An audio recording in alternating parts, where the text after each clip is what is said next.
안녕하세요. 결혼한 지 올해로 3년 차인 30대 여성입니다. 사랑만 있으면 그게 뭐가 됐든 극복할 수 있다는 어리석은 생각으로 남편과 결혼했어요. 그러니 한마디로 제 팔자 제가 꼬았지요. 그런데도 불구하고 여기 와서 이렇게 하소연을 하는 건 이마저도 하지 않으면 제가 정말 제명에 못 살 것 같아서요. 남편이 폭력적이고 무책임한 모습을 보일 때마다 그래도 내 남편이니까 내가 이해해줘야지, 내가 보듬어줘야지 정말 도 닦는 마음으로 참았거든요. 그런데 이제 더는 안 되겠어요. 36살이란 제 나이가 이미 늦었다고. 모든 걸 단념하고 살기엔 너무 아깝다는 생각도 들고요. 남편하고는 사회생활을 하다 알게 된 사이예요. 당시 저는 의류회사를 다니고 있었고 남편은 거래처 직원이었죠. 처음엔 회사 일로 연락을 주고받았는데 그 횟수가 빈번해지다가 몇 번 만나면서 사적인 얘기도 조금씩 나누게 되고 그게 계기가 되어서 알게 된 지 2년 만에 정식으로 연애를 시작했네요. 비록 사내 커플은 아니었지만 그래도 뒤에서 이런저런 말 나오는 게 싫어서 사람들한테는 알리지 않고 있다가 본격적으로 결혼 준비를 시작하면서 그동안 남편과 연애 중이었단 소식을 전했어요. 사실 제 연애 소식이 뭐라고 그렇게 쉬쉬했나 하는 사람들도 있었겠지만 거기엔 제 나름대로 이유가 있었습니다. 저희 친정부모님은 제가 중학생 때 이혼을 하셨거든요. 이런 말이 어떻게 들릴지 모르겠지만 솔직히 부모님의 이혼 소식을 들었을 때 별로 그다지 놀라진 않았어요. 워낙에 어려서부터 두 분 사이에 다툼이 잦았기에 평생 같이 사실 것 같진 않았거든요. 아무튼 그래도 뭐 외도를 했다거나 그런 건 아니었기에 비교적 원만하게 헤어지셨답니다. 저는 친정어머니를 따라갔고요. 하지만 원만하게 헤어지셨다고 해도 이혼이 저에게 미친 영향은 꽤나 컸습니다. 일단 저희 부모님은 같이 장사를 하셨다 보니 동네에 같이 아는 분들이 참으로 많으셨어요. 그렇다 보니 사람들끼리 이러쿵저러쿵 걱정이 되니까 그러는 거라곤 했지만 그래도 별의별 소리가 다 나오더라고요. 그래서 그때 저도 결심했죠. 누구를 만나고 헤어지는 건 정말 조심해야 되는 일이라고요. 사람들한테 괜히 말할 필요도 없고. 그래서 남편과 연애를 시작했을 때도 남들이 알게 될까봐 조심조심했던 거예요. 아무튼 그렇게 주변 사람들에게 알리고 양쪽 부모님들을 만나서 인사도 드렸습니다.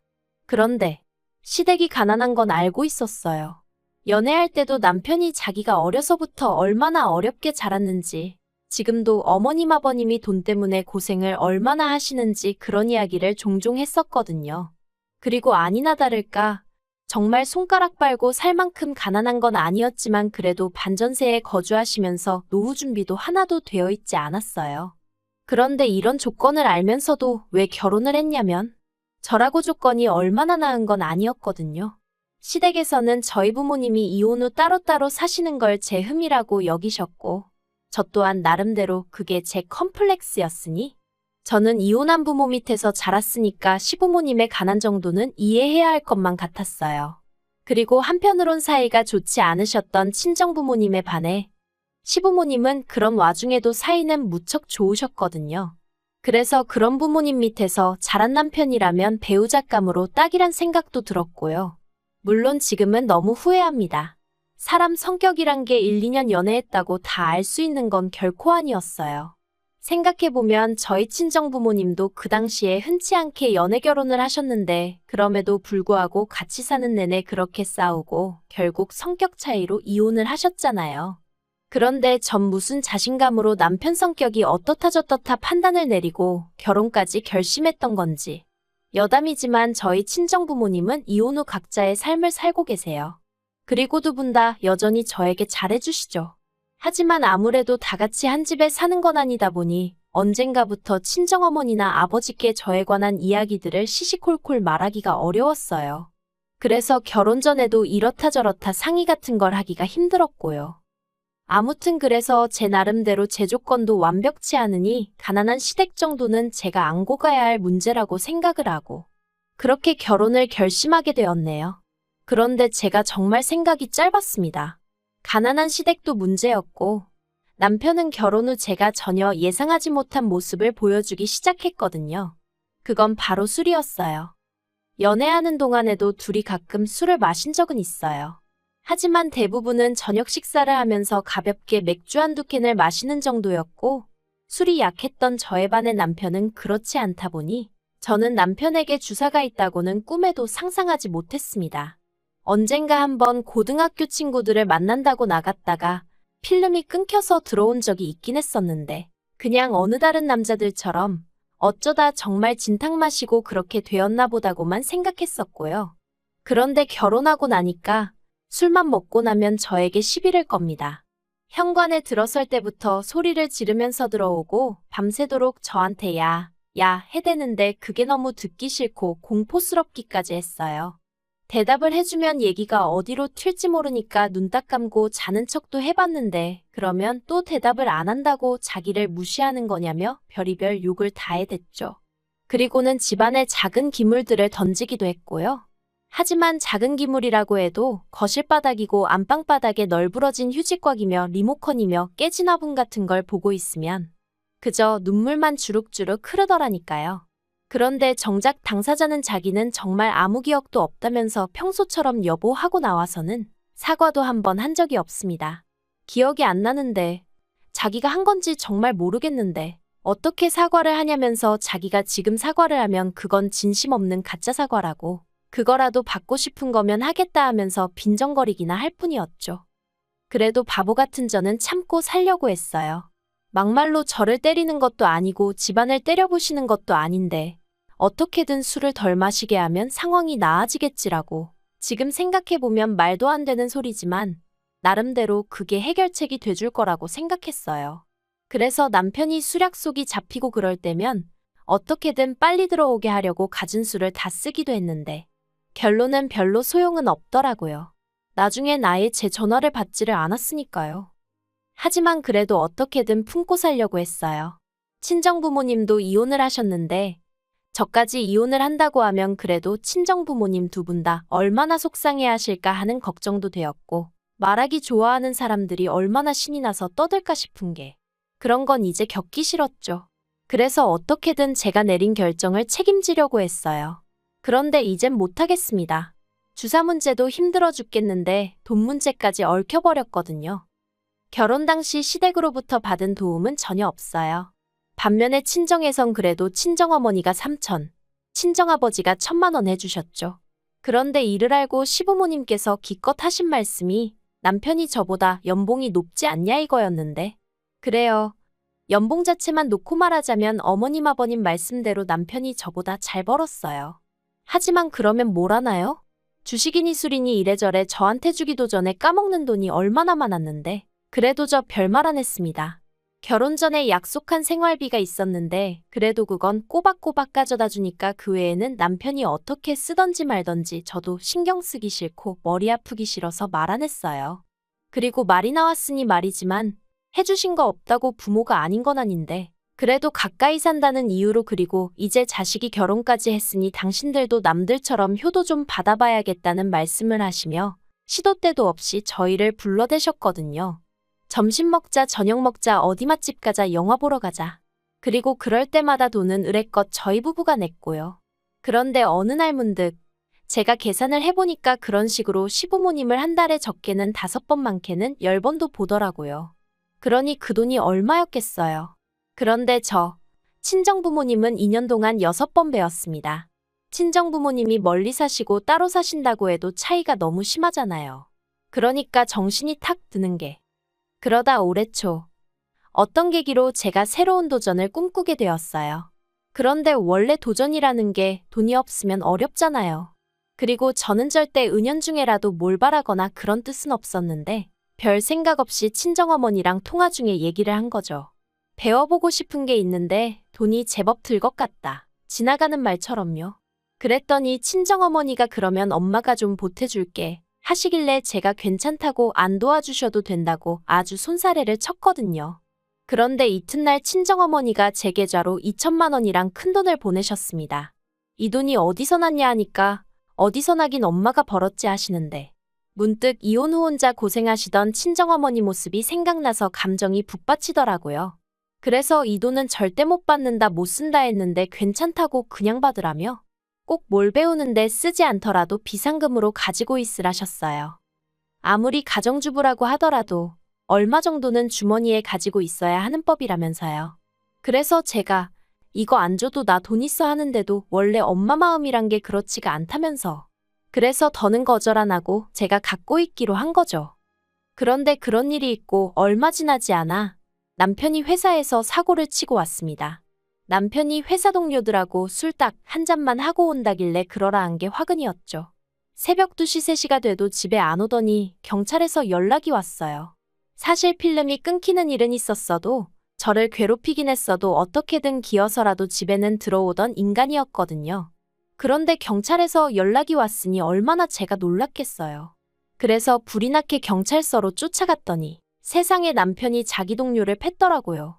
이게 다 무슨 일이냐, 어떻게 된 거냐 하니까 얻어맞았다는 동료가 하는 말이 술버릇이 진짜 개 같다면서 실적 문제 가지고 얘기가 나오니까 자기더러 부장이랑 잤냐 어쨌냐에 대더니 대뜸 자기 가방을 패대기를 쳐가지고 그 안에 있는 노트북이랑 뭐 이것저것 다 망가졌다는 거예요. 그러면서 이거 그냥 안 넘어갈 거라는데 일단은 제가 할 수 있는 게 뭐가 있었겠어요. 계속해서 죄송하다 죄송하다 머리만 조아렸죠. 그리고 어떻게 해서 집에 데리고 오기는 했는데 이건 진짜 왼수도 이런 왼수가 없다 싶은 게 속 터져 죽겠더라고요. 하지만 여기까지 했으면 됐다. 나머지는 남편이 알아서 하게 내버려둘 심산이었습니다. 자기도 술 처먹고 사고를 치면 어떤 후폭풍이 오는지 알아야 할 거 아닌가 싶어서요. 그런데 바로 다음 날 회사에 출근은 했는데 이제 회사에서도 난리가 났나 봐요. 그 맞았다는 동료가 저희 남편이 부장이랑 잤냐 어쨌냐 그랬다는 소리까지 다 얘기를 해서는 그 부장도 명예훼손으로 고소하겠다고 뒤집어지고 그러자 회사에선 남편더러 합의해라. 합의하면 회사에서 내보내진 않겠다 그렇게 나오더랍니다. 남편이 그 이야기를 저한테 하면서 아주 징징거리고 쥐어짜대는데 솔직히 제 기분이요? 뭐 어쩌라고였어요. 내가 너 그렇게 술 처먹고 다닐 때 알아봤다 이거였죠. 그런데 남편이 합의해야 할 거 아니냐면서 저더러 돈 좀 달랍니다. 어이가 없어서. 그런데 저라고 여기까지 생각 못한 건 아니었거든요. 물론 회사 사람을 상대로 이런 일이 있을 줄은 몰랐지만 아무튼 그래서 제가 돈이 어딨냐, 당신 그간 나 생활비라고 얼마 떼주고 나머지론 다 뭐했냐, 당신이 알아서 해라 했습니다. 그랬더니 대번에 하는 말이 장모님이 돈 주신 거 있지 않냐는 거예요. 그건 어떻게 알았냐니까 그냥 어쩌다 제 통장 내역을 봤다면서 얼버무리는데 어이가 없어서. 그래서 그건 나 필요한데 쓰시라고 주신 거지. 당신 사고 친 거 수습하라고 주신 돈 아니라고 그러니 꿈도 꾸지 말라고 했어요. 그리고는 제가 시부모님께 바로 전화를 걸어 지금 남편이 술 먹고 사고를 쳐서 한 1,000만 원 정도 필요하다고 하는데 어떻게 좀 도와주실 수 있냐 물었습니다. 그랬더니 수화기 너머로 깊은 한숨이 전해져 오더니 알겠다고 하시더라고요. 아무튼 그래서 그렇게 시부모님한테 1,000만 원 받아서 우여곡절 끝에 남편이 합의는 했는데 그 과정에서 내내 남편이 한다는 말이 자기 부모님은 돈이 없는데 이 돈이 어디서 난 건지 모르겠다. 형편도 어려운 분들이 자기 때문에 이 돈을 마련하시느라 고생하셨을 걸 생각하니 눈물이 난다. 말만 들으면 효자도 세상에 그런 효자가 없구나 싶을 정도였죠. 어이가 없었어요. 친정어머니가 주신 돈은 별거 아니라는 듯 빌려 쓰려고 들더니 아주 시부모님 돈은 벌벌 떠는 게. 그런데 제가 정말 이 인간 안 되겠구나. 이혼해야겠구나 생각하게 된 결정적인 이유는 따로 있었습니다. 알고 보니까 시부모님이 소위 사채를 쓰신 거였어요.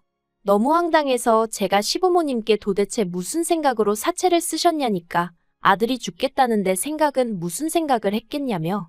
그런데 당신들은 사채이자가 그렇게 비싼 줄 몰랐다고. 어떡하면 좋으냐고 앓는 소리 죽는 소리를 해오셨거든요. 그러자 남편이 이게 다 저 때문이지 않냐면서 가지고 있는 돈으로 빌려주면 좋았을 걸 그거 몇 푼이나 된다고 유세를 부려서 자기 부모님 사채까지 쓰게 만드느냐고 저한테 쌍욕을 퍼붓더라니까요. 어이가 없었죠. 애시당초 남편이 술 먹고 깽판만 치지 않았으면 이런 일이 안 생겼을 걸 거기까진 따지지도 않고 돈 들고 있으면서도 안 빌려주는 제 탓이라고 우겨대는 꼬락서니가. 그래서 제가 남편더러 그걸 말이라고 하냐 이게 다 누구 때문인지 정말 몰라서 이러냐고 따지니까. 아무튼 사채빚은 저더러 갚으랍니다. 됐다고 제가 화를 냈어요. 말도 말 같은 소리를 해야지 상대를 해줄 거 아니냐고. 그랬더니 남편이 그러면 저희 친정부모님께 전화를 할 거래요. 딸만 자식이고 사위는 자식도 아니냐고. 사위인 자기한테도 돈 좀 해달라고 할 거라나요? 제가 그러기만 해보라고 가만 안 둘 거라고 했습니다. 하지만 남편이란 작자가 아주 눈이 돌아가기라도 했던 건지 기어이 제 친정에 전화를 했더라고요.